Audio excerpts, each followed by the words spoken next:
May bagong assignment ka. Leboy, ito oh. Sige po, sir. Ano po, sir? Thank you.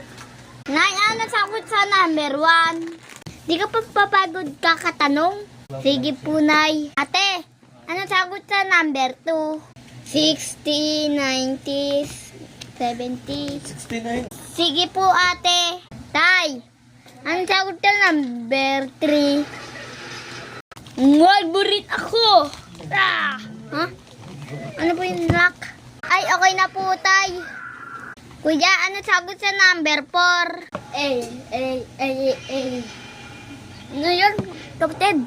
Sige na po. Ito na po, sir. Ano po? Ano sagot sa number 1? Di ka pa kakapagod na sasalita. Saan yan katutunan? Anong gusto mo, grade? 90, 60, 70, 8. Malbo rin ako. Ay na po, sir.